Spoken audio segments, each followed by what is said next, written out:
اللهم صل وسلم وبارك عليه وعلى آله يا رب ما كتب الصفا بمحمد اغفر لنا يا سامعان دعانا يا رب ما كتب الصفا بمحمد اغفر لنا يا سامعان بدعانا هوانا إن أراد رضانا وأدرت به وبسرنا بسوانا يا رب ما كدر صبا بمحمد اغفر لنا يا سامعان بدعانا لنا إن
اللهم صل وسلم وبارك عليه وعلى آله. الله سلم عليه.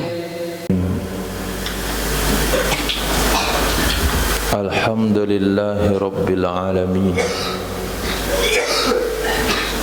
والصلاة والسلام على سيدنا مولانا محمد وعلى آله وصحبه أجمعين أما بعد. ربي يسير ولا تؤسر ربي تمم بالخير.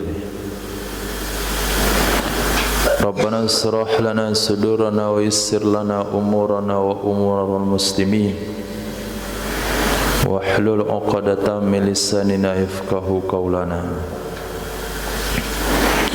بسندنا المتصل إلى إمام الخاتمة الحفاظ الإمام جلال الدين السيوطي رحمه الله تعالى قدس الله سره وأدام النفع بعلومه وبركاته ونفحاته ومداته وكراماته في الدارين آمين.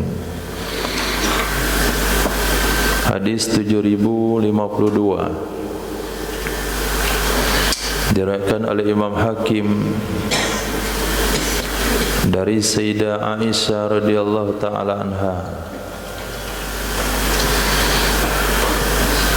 Sayyidah Aisyah mengatakan kana adalah Sayyidina Rasul sallallahu alaihi wasallam yusammit tamro, ia memberi nama korma kering, wal labana dan susu dengan sebutan al-atyaban, dua yang berbau harum. Al-atyaban, dua yang berbau harum.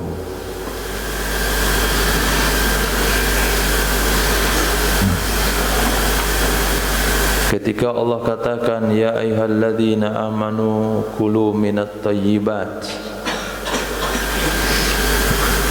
maka secara langsung Nabi menentukan atau menyebutkan minat thayyibat adalah tamar dan laban. Bahkan bukan minat thayyibat, tapi minat atyab, dari yang paling thayyibat. Jadi al-atyaban bisa diartikan dua yang harum, tapi lebih mudah dipahami dua yang atyab. Maknanya ketika Allah katakan kulu minat thayyibat, maka dari antara yang thayyibat ada yang atyabat, maka itu adalah korma kering dan susu. Bayangkan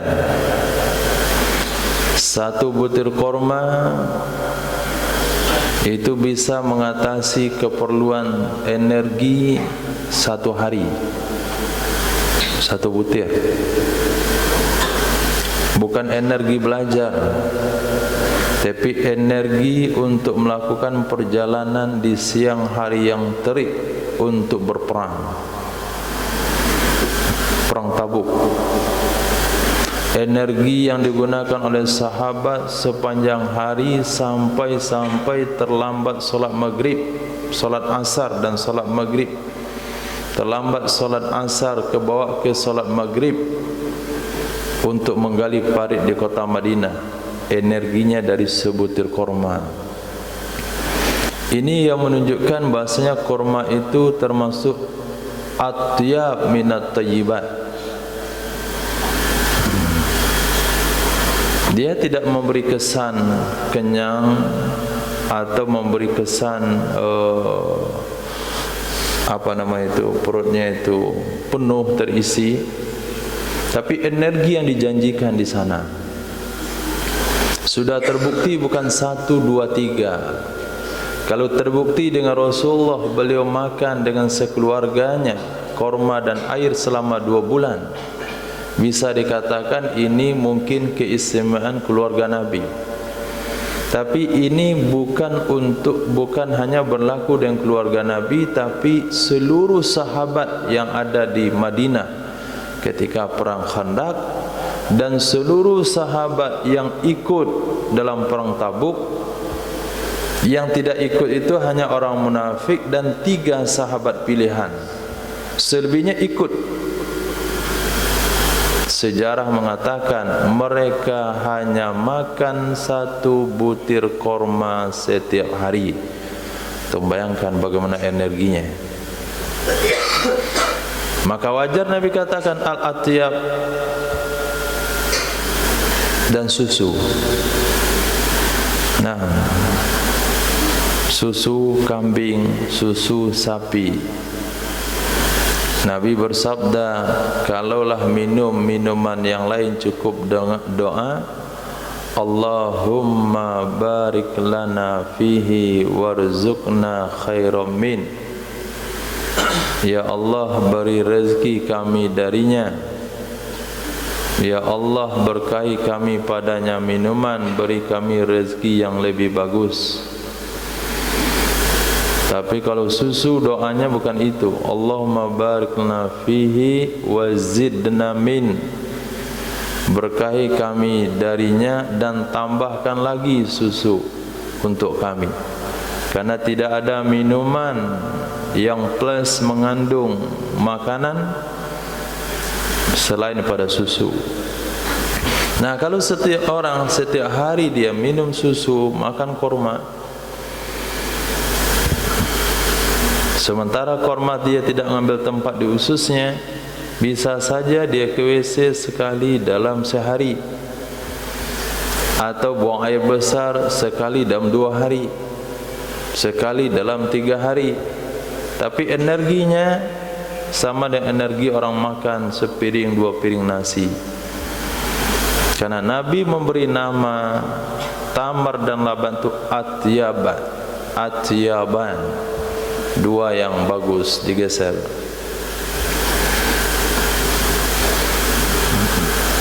Salman geser dikit, geser lagi, geser lagi, ke kanan bukan ke depan. Nah,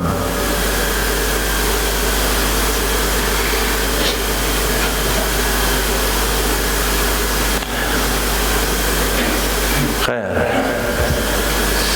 Nah, tanamkan lagi keyakinan apa yang Nabi makan, apa yang Nabi pakai, yang Nabi tempati, yang Allah berikan kepada Rasul, bentuk alis, bentuk dada, bentuk tulang, bentuk kepala, bentuk rambut, itu adalah semua yang paling unggul, tidak ada yang pernah menandinginya. Maka siapa yang menelusuri, siapa saja yang menelusuri pakaian Nabi, kebiasaan Nabi, makanan Nabi, kesukaan Rasul, ini kalau dia ikuti, dia akan mendapatkan perkara yang luar biasa. Nah, ini kita makan nasi, Masya Allah deh nasinya. Setelah dipanen, itu padi dipanen setelah terlalu kering. Setelah dipanen dipisahkan dengan mesin, kemudian dijemur. Setelah dijemur digiling lagi dengan mesin. Setelah digiling dicuci bersih-bersih. Setelah itu dimasak, digoreng. Jadi dari sekian proses hilanglah semua khasiat-khasiat yang ada dan tinggal ampasnya saja. Akhirnya makan 2 piring, energi hanya 1 sendok gandum. Akhirnya lemas, tidak punya energi, tapi sampahnya banyak. Nah, sampahnya banyak sekali. Hanya karena kebanyakan sampah, Akhirnya kemana-mana dia bawa tong sampah yang besar, energi kurang. Nah, kembali kepada makanan yang disunahkan oleh Rasul sallallahu alaihi wasallam. Kita yang sudah terlanjur makan nasi ini, kalau enggak makan nasi kayak enggak makan, itu sudahlah, sudah berlalu itu sejarah, susah untuk dirubah. Mulai nanti dari generasi antum jangan kasih nasi.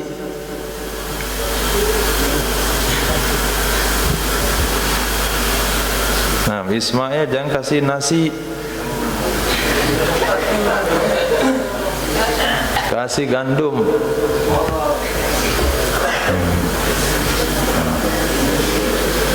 Jangan kasih durian, kasih korma.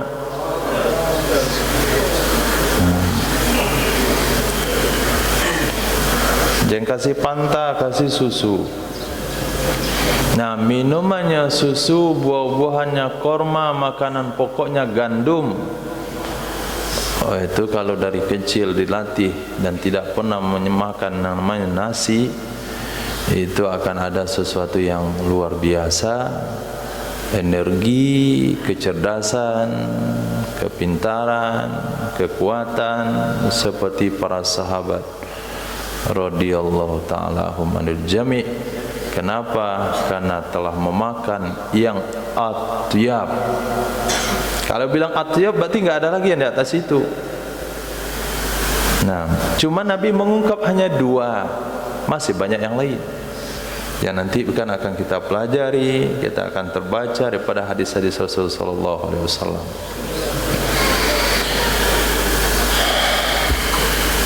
Karena adalah Nabi sallallahu alaihi wasallam yastaddu, berat sekali di atasnya Nabi, bersusah hati ya Rasulullah, berat di atasnya Nabi, sulit menerima di atasnya Nabi. Apa yang sulit Nabi terima? Ayyujada min hurrih,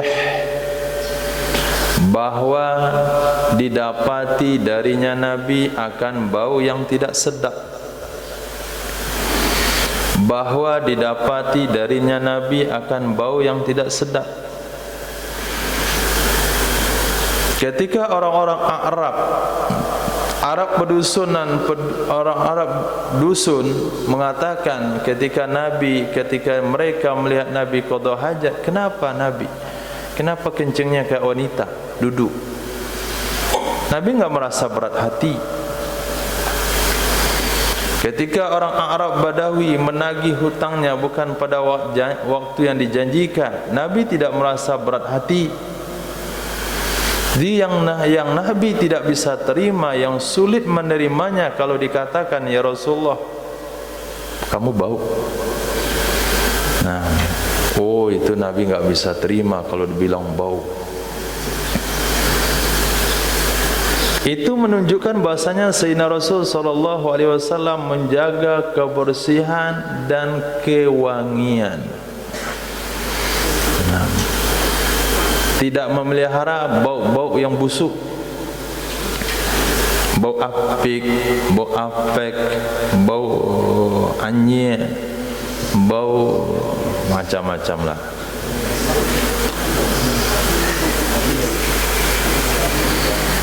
Sehingga ketika Sayyidah Aisyah radhiyallahu taala dan Sayyidatina Hafsah radhiyallahu taala anhuma bersekongkol untuk mencari tahu apa dan kenapa Nabi lama-lama di rumah Sayyidatina Zainab, maka mereka katakan, ya Rasulullah, inni ajidu minka rihal maghafir, aku tercium dari kamu bau maghafir. Kenapa ni agak bau mulut wahai Rasul? Mulut kamu agak bau maghafir. Maghafir itu sejenis makanan yang busuk. Nah, kalau kita mungkin bau jariang. Mulut kamu bau jariang. Apa kata Nabi kepada sahabat, kepada istri beliau?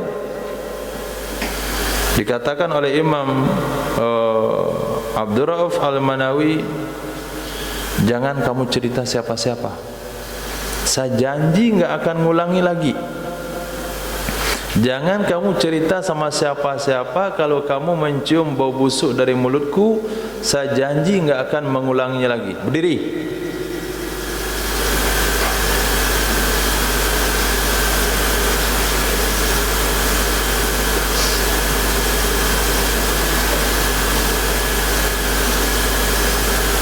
Saya enggak mau lihat ada yang mengantuk. Antum kira saya mendongeng atau baca koran?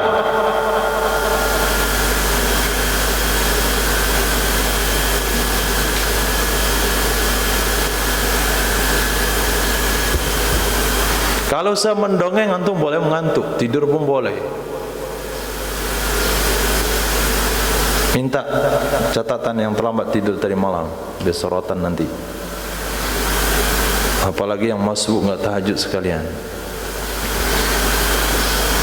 Dicek, dipastikan kenapa mereka terlambat. Masuk yang sini, tidur di sini ada berapa orang?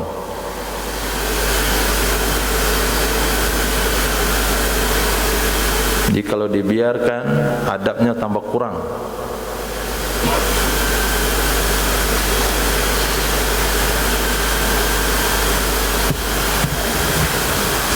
Anak-anak begitu tipenya.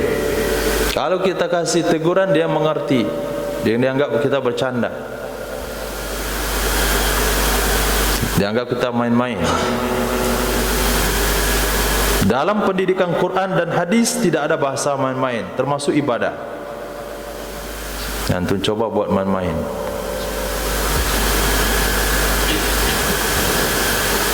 Malam ketika saya sindir antum karena sebagai tamu-tamu yang hadir.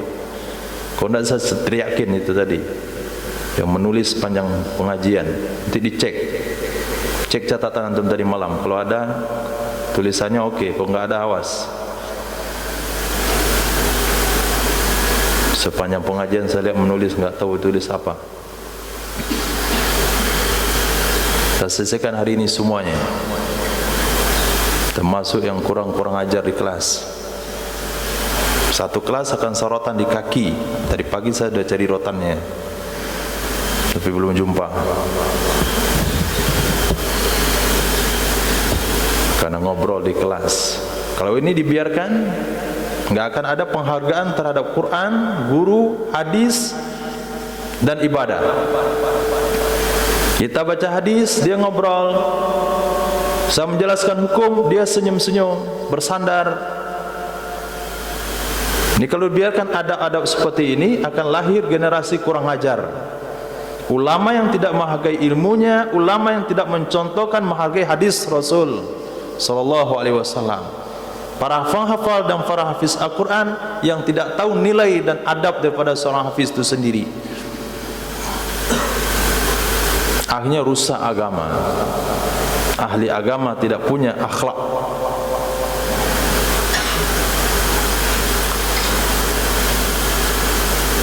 Ketika pembalap bisa menghargai motornya,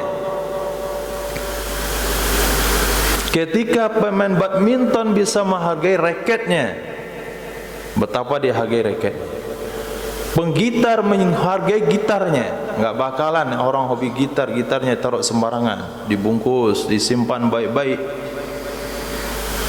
Tapi ketika ulama tidak bisa menghargai kitabnya dan Qurannya, bagaimana mau dikatakan dia seorang ulama? Bagaimana dia dikatakan seorang pelajar hadis, pelajar Quran, kalau dia tidak bisa menghargai Qurannya, hadisnya, mejanya, dan waktu belajarnya?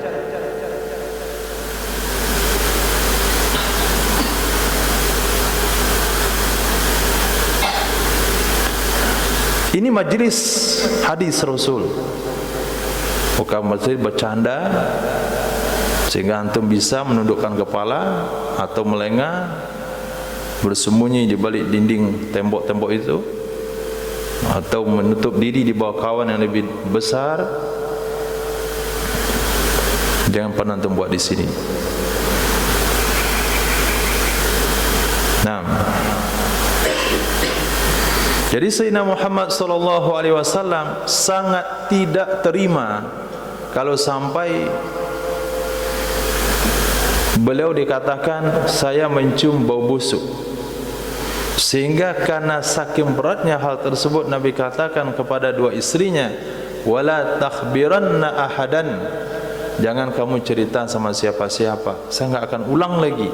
Bahkan Nabi bersumpah tidak akan meminumnya.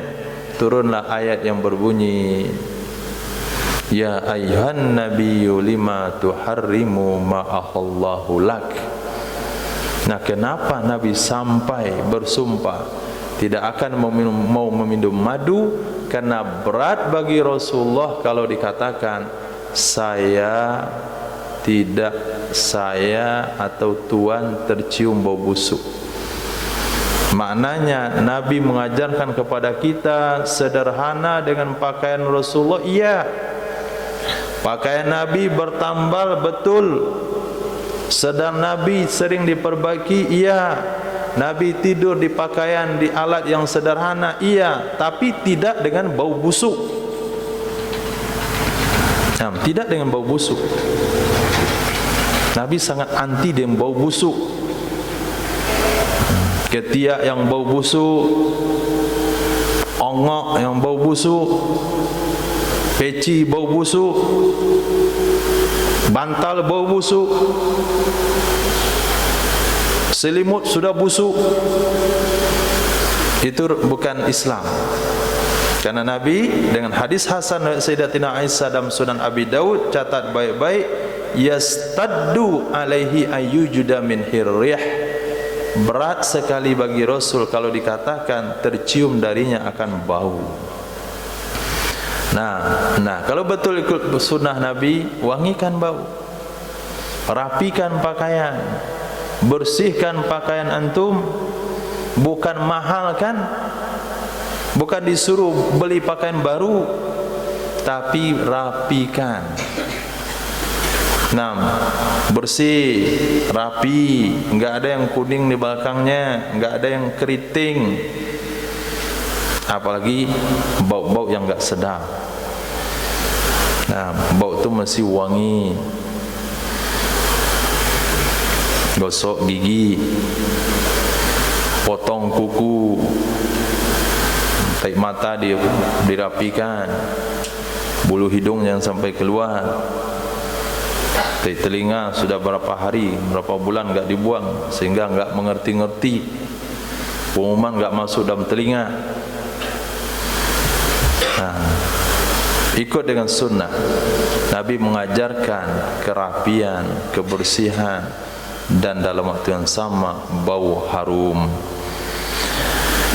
Karena yasuddu adalah baginda Rasul sallallahu alaihi wasallam meluruskan.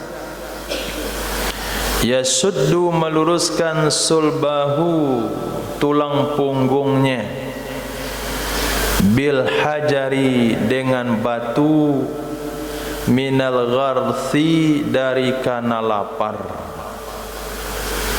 Kalau orang lapar itu biasanya membungkukkan badan, ayat tulang punggungnya bongkok.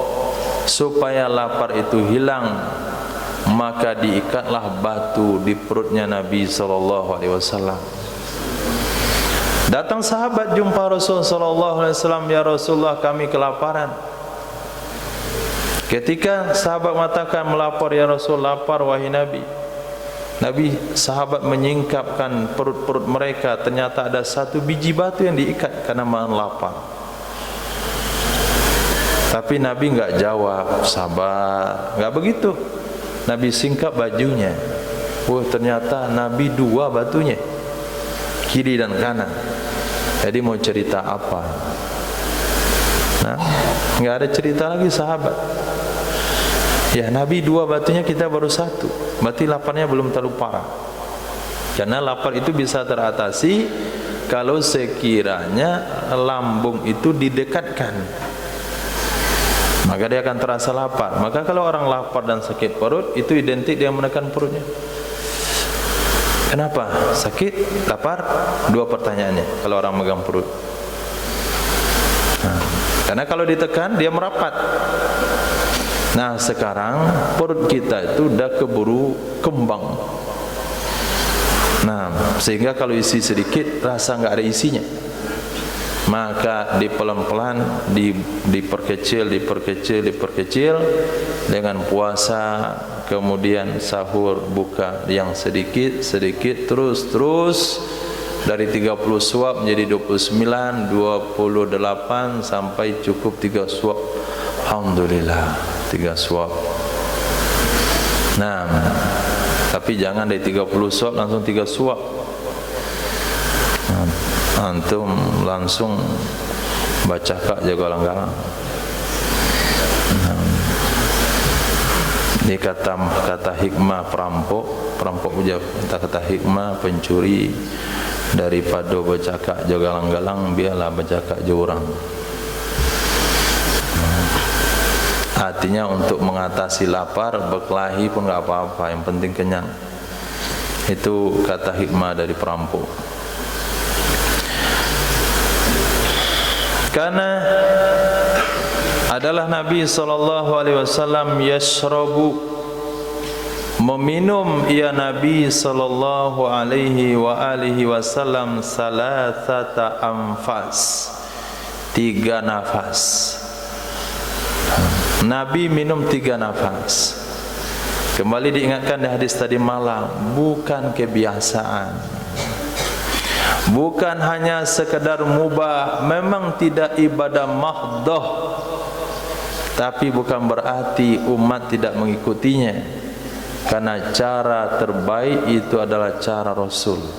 Okey, kalau sudah antum simpulkan dalam kehidupan, dalam benak hati antum sunnah, cara yang Nabi contohkan itu cara yang terbaik, maka ikuti cara minum Rasul. 3 nafas. Bagaimana caranya? Yusammillah fi awwalih, membaca basmalah ya Nabi di awalnya minum. Ambil bismillah, hirup, kemudian lepaskan alhamdulillah wa yahmadullah fi akhirih, memuji Allah, memuji ya Nabi akan Allah Subhanahu wa taala di akhirnya dengan ucapan alhamdulillah, bismillah, alhamdulillah, bismillah, alhamdulillah 3 kali. Mulai dari hari ini, jangan ditunggu besok.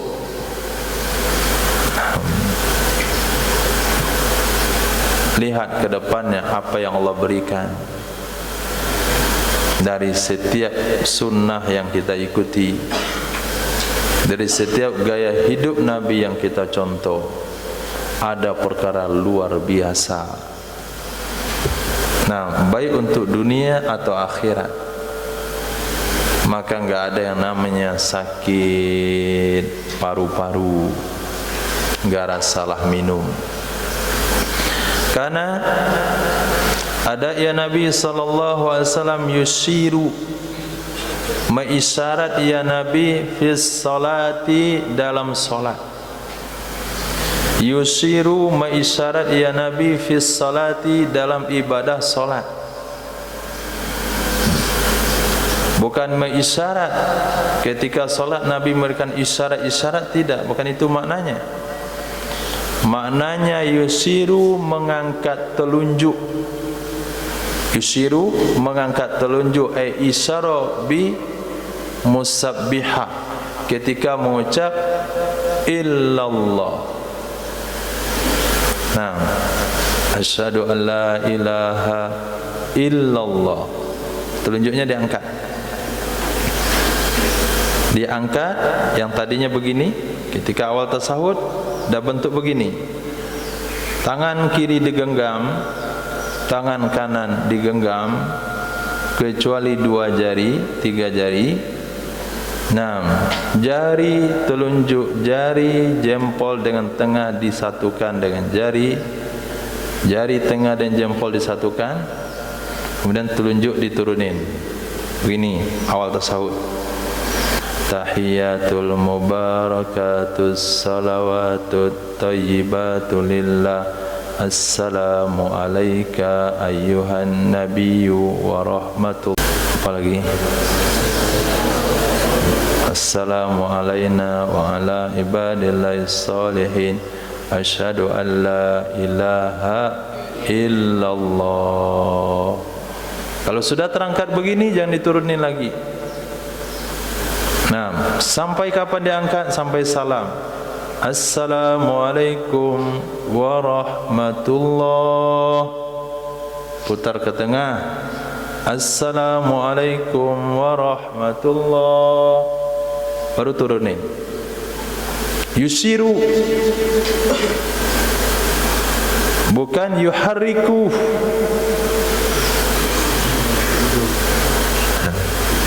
Ada riwayat yuharriku, tapi cuma satu torik. Sementara riwayat yusiru walam yuharriku itu 11 turuk. Nah, tapi karena Salafi itu mau cari beda, mau tampil beda saja, maka dia buat begitu. Dia biar tampil beda, biar terkenal. Nah, maka dibuat yang berbeda-beda dengan kita. Kalau dia mau jujur dengan hadis Nabi, mana yang lebih sahih? Nah, kamu kan ngomongnya hadis sahih, mana yang lebih sahih? Menggerakkan jari atau yusiru? Okeylah, sama-sama sahih. Mana yang lebih banyak riwayatnya? Lebih banyak yusiru. Kalaupun sama banyak. Nah, kalaupun sama banyak, ini kalau nih. Tidak bisa kita menjelaskan bagaimana Nabi yusiru. Ada penjelasan. Maaf, yuhariku. Tidak ada riwayat yang menjelaskan cara Nabi menggerakkan jari. Tapi yusiru jelas, mengangkat. Tapi menggerakkan, tidak ada kejelasan hukum. Bagaimana Nabi menggerakkan? Apakah atas bawah, atau kiri kanan, atau maju mundur, atau mutarnya ke kiri atau ke kanan, atau campur, la ilaha illallah, la ilaha illallah. Itu bisa saja, tapi enggak ada kejelasan. Nah, ketika tidak ada kejelasan, kita ambil yang jelas. Itu cara logika berfikir yang jelas.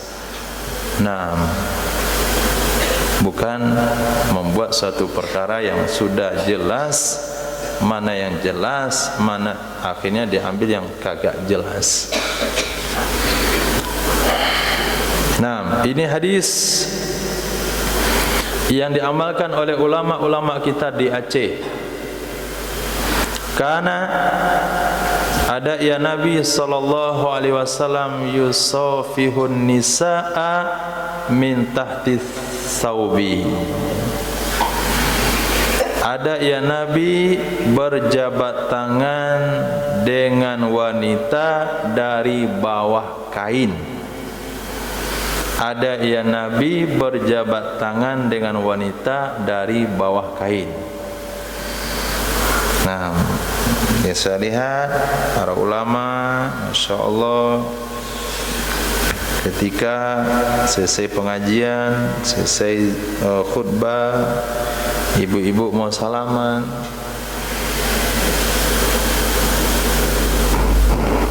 nah dikasih alas dengan kain. Itu yang mereka ambil. Jadi ulama itu tidak melanggar aturan hukum.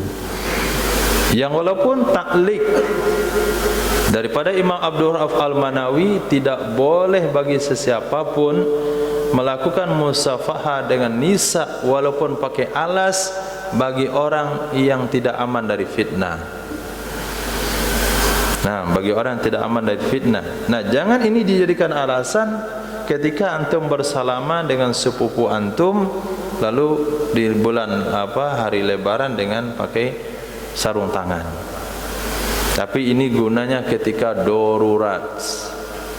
Nah, ketika darurat, ketika tidak bisa dielakkan. Misalnya ada pengajian di satu surau, nenek-nenek salat 40 hari. Itu rutinitas mereka, selesainya salaman. Okeylah, kita salaman, tapi pakai alas. Pindah pada hadis ini. Tapi enggak ada tuntutan daruratnya. Kemudian tidak aman dari fitnah, bukan nenek-nenek yang salaman, tapi anak-anak yang remaja misalnya, remajawan, remajawati. Nah, itu mendingan begini saja. Nah, aman ya begini. Nah, sama hari lebaran. Nah, lebih aman. Nah, hadis ini gunanya kita pelajari dan kita tahu, alhamdulillah, untuk kita tidak suuzon, untuk kita tidak berpandang sinis kalau sekiranya ketemu ulama, kiai salaman dengan ibu-ibu tapi pakai kain yang terlapis. Nah, lebih bagus lagi kalau lapisannya tebal. Itu lebih bagus lagi. Lebih bagus lagi kalau lapisannya kayu. Nah, pakai sarung tangan dari kayu. Nah, baru salaman. Itu saya yakin itu udah lebih sohe dari itu. Kita ada di lokasi, ada di daerah yang sudah kebiasaan itu ibu-ibu salaman makainya. Enggak bisa dielakkan, enggak bisa dirubah. Ya sudah. Pesan sarung tangan dari kayu yang dia keras lah bentuknya, masuk tangan situ. Selesai khutbah, masuk tangan situ. Nah, ini aja lagi. Sambil pejami mata. Nah, sambil istighfar. Astagfirullah. Karena nggak bisa lagi dielakkan. Ini solusinya. Tapi kalau tempat kita mudah mengelakkannya. Apalagi lihat antum berjubah berjenggot tu nggak minat orang salaman.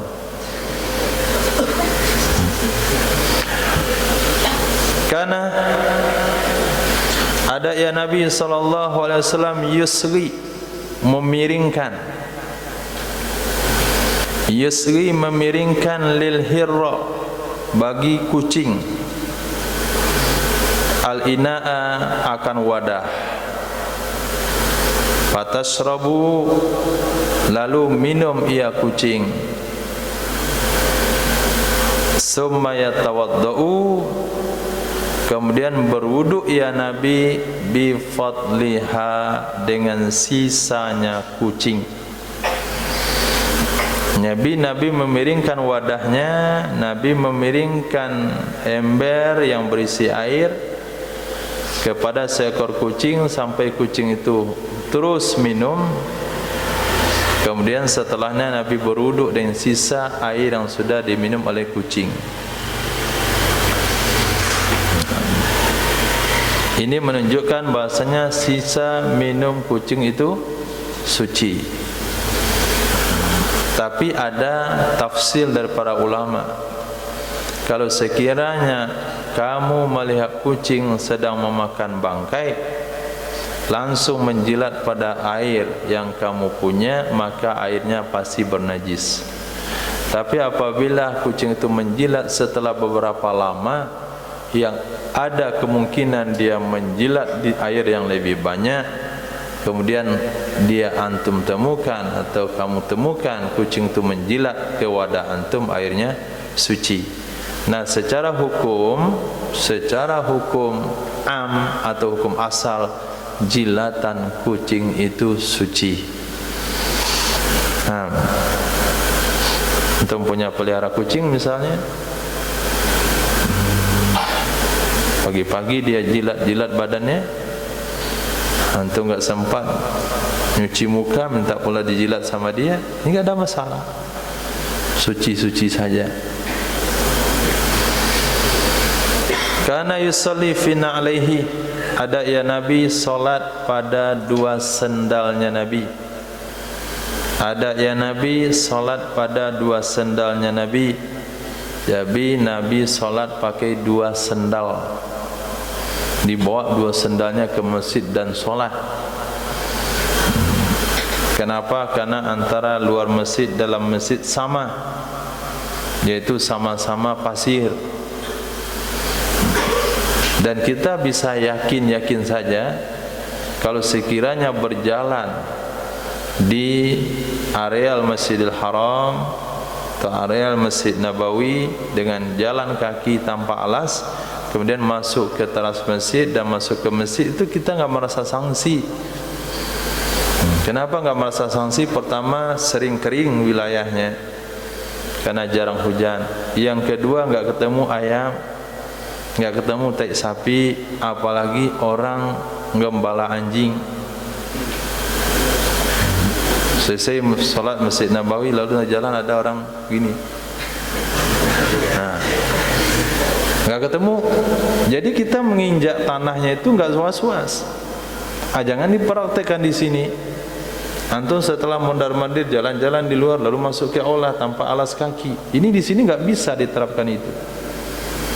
Karena wilayah kita, tempat kita banyak sumber najisnya. Belum lagi tai ayamnya, tai kucingnya, tai anjingnya lebih parah. Apalagi beceknya lagi. Hujan yang sering sehingga air daripada selokan di tempat-tempat bernajis itu bisa menajiskan tempat-tempat yang lain. Maka sulit untuk kita terapkan sekarang dan tidak perlu diterapkan. Nah, ini cuma menunjukkan kalau sekiranya kamu yakin sendalmu bersih, lalu kamu salat dengan sendal, ya enggak ada masalah. Satu kali sedang salat Nabi lemparkan sendalnya. Karena diberitahu oleh malaikat Jibril sana bahasanya di bawah sandal Nabi ada najis. Kemudian kata ketika sahabat melihat Nabi melemparkan sendal, sahabat lemparkan sendal semua. Nah, bagaimana suasana salatnya itu? Ada yang terpelanting kena kawannya, ada yang sampai ke muka kawannya, ada yang terlalu bersemangat enggak jumpa lagi sendalnya. Nah, maka dari sejak itu Nabi tidak pakai lagi sendal dalam salat. Nah, berarti ini cerita sudah lama. Berarti ini pernah terjadi, bukan menunjukkan alat dawam, tapi pernah terjadi. Kalaupun alat dawam sekalipun enggak tepat kalau kita amalkan sekarang. Kenapa tidak tepat? Karena tempat kita yang pakai keramik dan karpet. Karena yusallid duha 6 rakaatin. Ada ya Nabi SAW melakukan salat duha 6 rakaat. 6 rakaatin 6 rakaat. Bukan ganti tahajud, tapi betul-betul salat duha. Karena ada ya Nabi yusallid duha melakukan salat duha 4 rakaat. Yusallid duha melakukan salat duha 4 rakaat. Wa yazidu masyaallah, menambah ya Nabi apa yang Allah kehendaki. Menambah ya Nabi apa yang Allah kehendaki. Karena yusalli ala khumrah, ada ya Nabi salat di atas sejadah. Sejadah kecil terbuat daripada anyaman daun kurma. Itu artinya khumrah. Sejadah kecil yang terbuat dari anyaman kurma, daun kurma. Antum pernah ketemu sejadah dari daun kelapa? Hah? Berarti antum enggak pernah hidup di zaman yang mirip dengan zaman Nabi. Itu orang-orang salat di sawah itu sejadahnya itu anyaman dari daun kelapa. Daun kelapa itu dianyam, disatukan antara sisi kanan dan kiri jadi sejadah dia. Nah, seperti orang membuat kipas sate, tapi panjang. Nah, itu di sumur-sumur itu bergantungan itu. Ada aja orang buat. Ada ini. Antum mandi di pesisir di mana? Di sungai.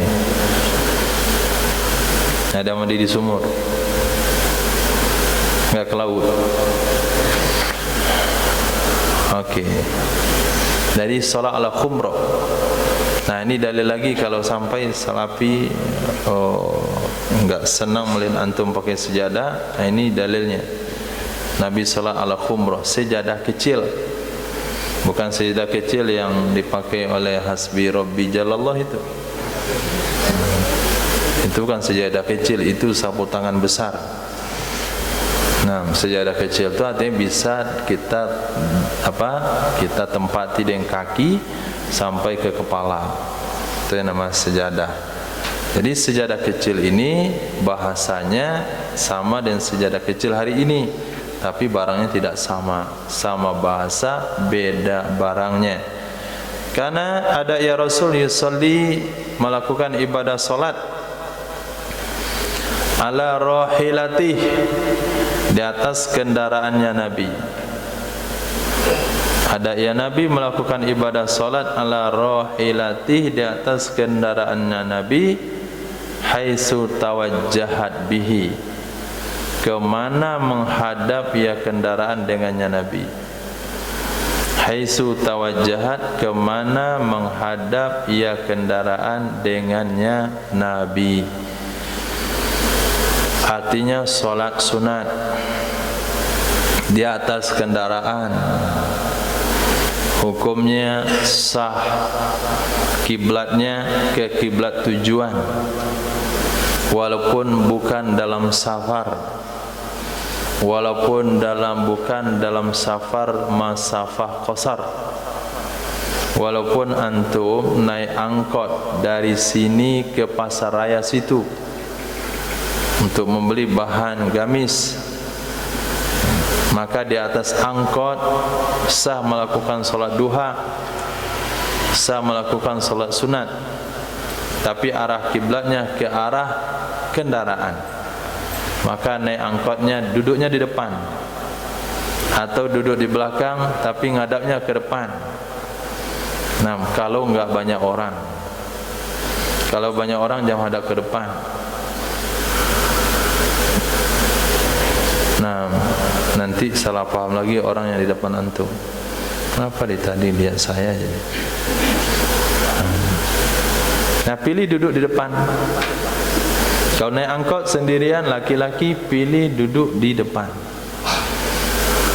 Nah, supaya bisa salat duha, kemudian bisa salat witir di markas, enggak sempat salat witir karena terlalu cepat pengumumannya, ya salat witir di angkot. Oh, enggak sempat ba'diyah, ba'diyah di angkot. Buka sendalnya. Nah, sendal dibuka ketika salat di atas kendaraan. Kenapa sendal dibuka? Karena bisa saja di bawahnya ada najis. Dilepaskan sendal dari kaki, injakkan kaki di atas sendal. Lalu salat duha, salat ba'diyah. Pulang Ramadan, tarawih di atas kendaraan.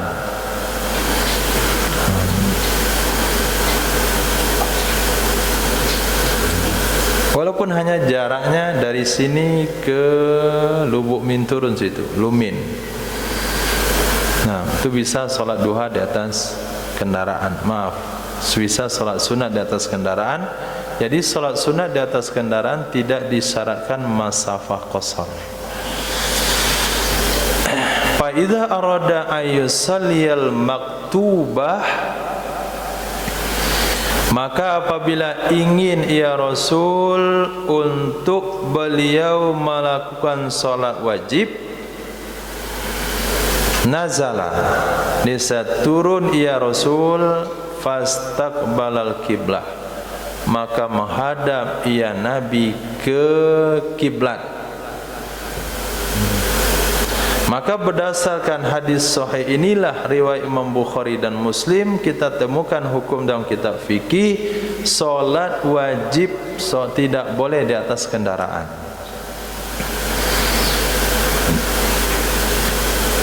Oh, saat terjebak macet, kalau enggak solat habis waktu maghribnya, solat saja di atas kendaraan, tapi wajib diulang lagi, karena solat itu hanya menghormati waktu solat, belum lagi menunaikan kewajiban, karena kewajiban tidak tertunai untuk salat wajib kecuali harus turun. Nah, bagaimana dengan kendaraan kapal penyeberang daripada Perak Bangkahuni? Kalau bisa berdiri, melakukan solat secara sempurna dan menghadap kiblat, maka solatnya sah.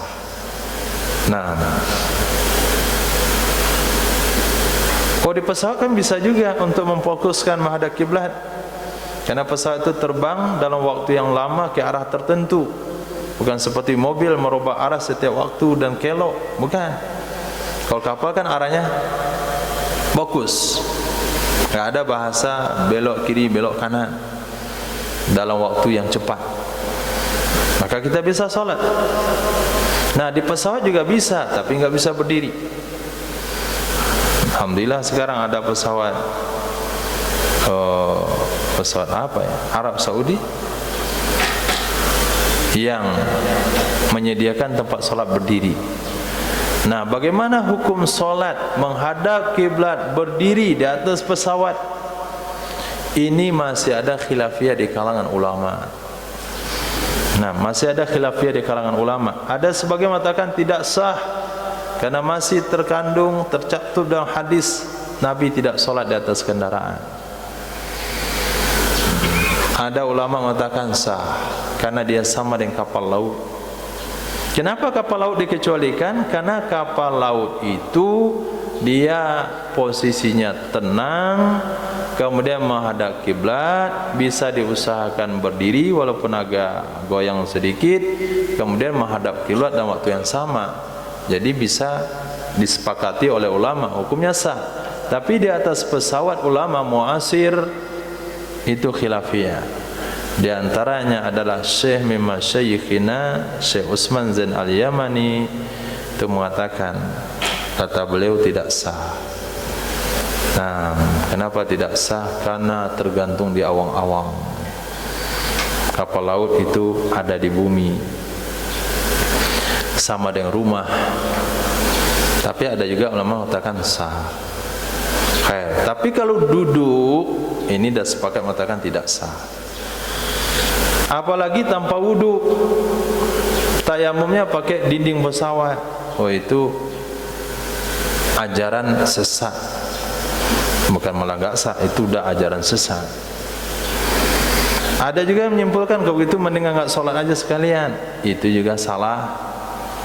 Kita mesti solat apakah enggak berwudu, apa enggak bertayamum, enggak ada satupun yang bisa dilakukan, solat saja. Nanti ketika sampai di tempat tujuan wajib diulang kembali, itu namanya solat li hurmatil waqt. Nah, solat li hurmatil waqt ini diantara fatwa ulama ahli sunnah wal jamaah yang tidak diterima oleh Wahabi dan Salafi. Karena ada ya Nabi SAW yusalli, melakukan ibadah salat qabla zuhri, sebelum zuhur, raka'ataini 2 rakaat, wa ba'daha, setelahnya zuhur, raka'ataini 2 rakaat, wa ba'dal maghribi, raka'ataini, setelah maghrib 2 rakaat. Di mana? Mutalak kepada semuanya. Di mana Nabi salat? Mutalak pada yusalli. Di mana Nabi salat qabla zuhurnya? Di mana ba'da zuhurnya? Di mana ba'da maghribnya? Fi baitih, di rumahnya Nabi. Wa badal isya rakataini, setelah isya 2 rakaat. Nah, ini tidak diceritakan di rumah Nabi.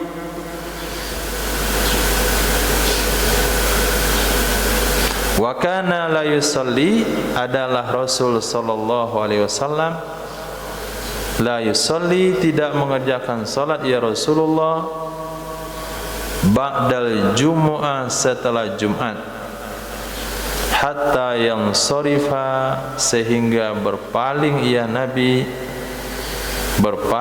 Nabi, fayusalli rak'atain, lalu salat ia Nabi 2 rakaat, fi baitih, di rumahnya Rasul. Hadis sahih. Kana yusalli minal laili, adalah Rasul sallallahu alaihi wasallam mengajarkan salat minal laili di malam hari, salasa asyrata rak'atan, 13 rakaat. Nabi melakukan salat di malam hari 13 rakaat. Sementara witir maksimal hanya 11. Dijelaskan oleh bagian akhir hadis ini, min hal witru wa rak'atal fajri. Di antara 13 itu ada witirnya dan ada 2 rakaat fajarnya. Jadi 13 dengan 2 rakaat fajar. Kalaulah Nabi mau witir, maka totalnya hanya 11. Karena 2 rakaat itu adalah 2 rakaat qabla subuh. Jadi sahih. Kana yusalli qabla al-asri rak'ataini, ada ya Nabi sallallahu alaihi wasallam melakukan salat sebelum asar 2 rakaat. Hadis sahih. Kana ada ya Nabi yusalli melakukan salat bil laili di malam hari rak'ataini 2 rakaat. Ini pentashih cara melakukan salat tarawih yang benar, 2 2 2 2 2, bukan 4 4 3. 4 4 3 adalah dalil salat witir, bukan salat tarawih. Summa yansarifu, kemudian berpaling ya Nabi, fayastaku, maka bersiwak ya Nabi. Karena ada ya Nabi sallallahu alaihi wasallam yusalli alal hasir, melakukan ibadah salat di atas tikar. Di atas tikar. Maka kalau ada masjid dengan alasan keramiknya kan sudah mahal, ngapain lagi dibelikan karpet, itu alasan bagus juga. Nah, itu alasan yang perlu dipikirkan juga. Dia belikan masjidnya keramik, bagus, bukan keramik tapi granat. Granit. Ada tuh masjid yang lebih mahal lagi, masjid giok. Giok aja untuk batu cincin tuh udah mahal. Ini lantai masjid giok dengan dinding-dindingnya, berapa mahalnya? Nah, sudah dikasih mahal-mahal, dibeli karpet murah. Oh, itu mah enggak cocok. Nah, betul-betul enggak cocok sekali. Kalau sudah keramiknya mahal, enggak usah pakai tikar lagi. Itu ide yang bagus juga. Tapi ide yang paling tepat, keramiknya asal-asalan saja. Yang penting berkeramik, kemudian tikarnya yang perlu mahal. Ini lebih bagus. Kenapa? Karena Nabi itu salat di atas tikar, salat di atas sejadah, wal farwatil madbughah, dan kulit yang disamak. Ada 3 hadisnya. Salat di atas sejadah, masih mau membantah? Enggak boleh bentang-bentang kain di atas karpet. Hadis sahih. Ini yang perlu dicatat kembali bagi orang yang anti ada nasab Sayyidina Rasul. Kana yusalli ba'dal asri wa yanha anha. Ada ya Nabi sallallahu alaihi wasallam melakukan salat setelah asar. Wa yanha anha, padahal dianya Nabi melarang darinya salat ba'diyah asar. Wa yuwasilu, ada ya Rasul sallallahu alaihi wasallam melakukan puasa wisol. Puasa wisol. Puasa wisol adalah puasa yang tidak ada sahurnya, tidak ada bukanya. Saya ulang, puasa yang enggak makan sahur, enggak buka-buka walaupun seteguk air. Tapi kalau sahur seteguk air, buka seteguk air, itu bukan wisol.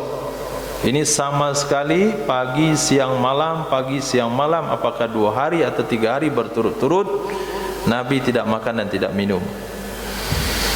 Diikuti pula oleh sahabat. Nabi bersabda, jangan kalian melakukan puasa wisol. Sehingga ada hadis yang berbunyi, naha Rasulullah sallallahu alaihi wasallam anil wisol.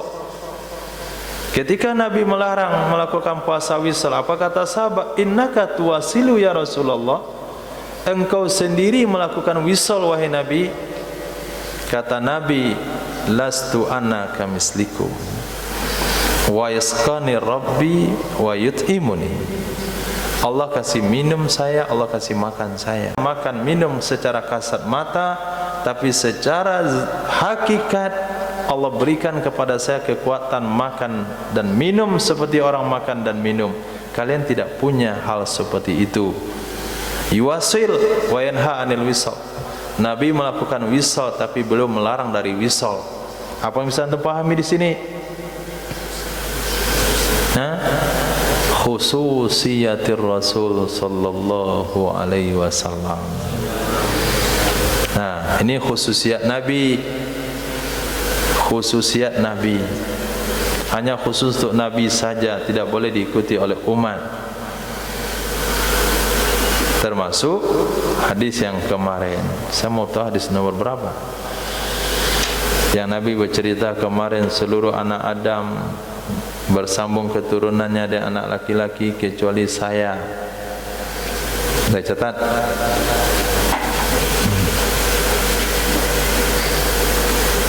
Nomor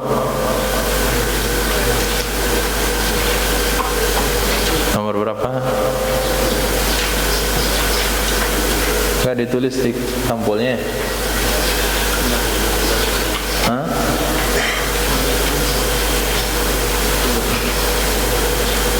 Berapa 8? Nomor? Simpang Tinju berapa?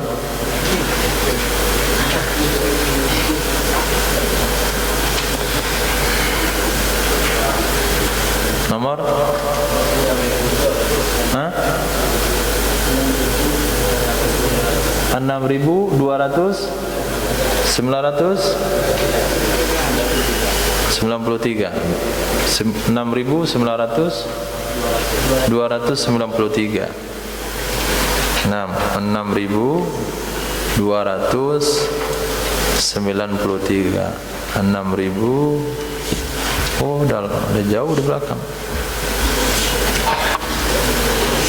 Lumayan juga kebaca di sini.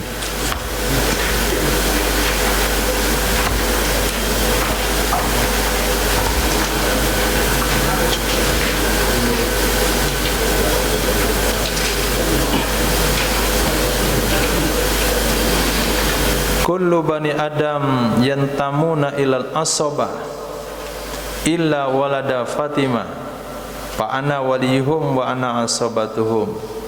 Kullu bani unsa fa inna asabatuhum li abihim wa ma khala walada Fatimah fa inni ana asabatum wa ana abuhum. Nah, itu nama khususiat Nabi juga. Dalil ini perlu diingat. Kenapa perlu diingat? Masih dalam rangka menjaga memelihara keyakinan umat kepada ahlul bait Nabi. Karena ini perkara asasi di dalam akidah. Kalau kita tidak mengenal hadis ini lalu menafikan zuriat Nabi, berarti kita telah melanggar atau telah ragu atau tidak menerima dengan akidah Ahlussunnah wal Jamaah seperti yang kita baca kemarin dalam kitab Tarikh Khulafa 12 khalifah. Nanti ada 2 yang di akhir, salah satunya dari keturunan aku. Ini hadis sahih juga dalam Sunan Abi Daud, yusalli ba'dal asri wa yanha anha. Nah, ini yang dulu di Kerinci situ, salah satu wali santri Ustaz teman saya melakukan ba'diyah asar. Siapa dia Pak? Salafi. Lalu dia bilang apa? Ada dalil Sahih Bukhari. Nah, ada dalil Sahih Bukhari. Nabi melakukan salat sunnah ba'diyah asar. Nah, ini salah satu contoh salah amal karena sok tahu. Ini contoh gagal dalam beramal karena semboyan kembali pada Quran dan Sunnah, murnikan akidah. Ini karena semboyan ini di Radio Roja, di Surau TV. Nah, akhirnya ada umatnya sesat gara-gara itu. Kembali pada Quran dan hadis. Okey, beli Sahih Bukhari, baca Nabi melakukan ba'diyah asar. Okey, ba'diyah asar dia. Otakmu enggak cukup memahami hukum.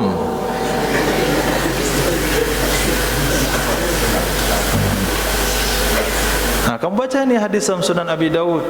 Betul yusalli ba'dal asri wa yanha anha. Nabi ba'diyah asar tapi Nabi larang umatnya. Nabi melakukan puasa wisol, Nabi larang umatnya. Jadi ada dalam syariat Islam itu untuk Nabi, tidak boleh untuk umat. Tahu enggak semuanya? Kagak tahu, jangan sok tahu. Mesti bermazhab supaya antum enggak gagal paham. Nah, ini kalau dibiarkan orang-orang seperti ini, banyak mujtahid, bukan mujtahid mutlak, mujtahid mujtahid mutlak, bukan mutlak, matluk. Nah, mujtahid yang kena talak. Terakhir, kana yusalli ala bisat. Nabi salat di atas tikar. Nah, Nabi salat di atas sejadah.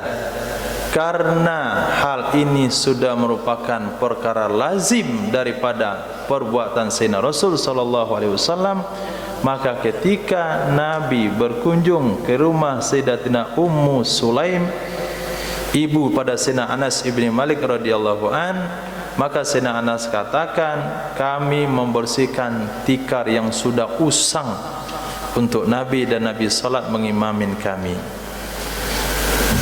Sampai sahabat itu dah faham Nabi itu solatnya harus pakai tikar. Akhirnya tikar usang itu diusap dengan kain lembab supaya dipakai Nabi untuk melakukan solat. Berarti solat dengan tikar itu sunnah. Dari tadi dah 3-4 hadis. 6 dan sahabat sudah mengetahui hal itu semuanya. Bahkan kalau enggak ada tikar baru, tikar usang pun jadi. Yang penting Nabi solat pakai tikar. Ini yang diketahui oleh para sahabat radhiyallahu taala anhum. Jadi belilah selendang untuk dipakai. Saya bukan pedagang selendang. Kalau saya jual selendang, okeylah antum tuduh saya promosi. Nah, belilah selendang sehingga bisa dipakai untuk tikar ketika solat sendirian atau menjadi sutratul musolli. Nah, mereknya terserah antum, apakah mau mereknya Toyota atau Honda, enggak ada masalah. Subhanallah wa bihamdihi, subhanakallah wa bihamdika, asyhadu an la ilaha illa anta, astaghfiruka wa atubu ilaik. Subhanaka rabbil izzati amma yasifun, wa salamun alal mursalin, alhamdulillahi rabbil alamin.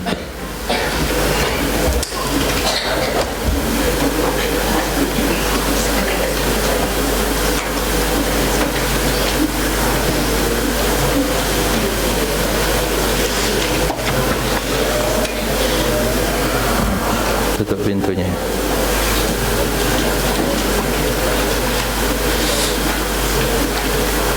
Dah mati.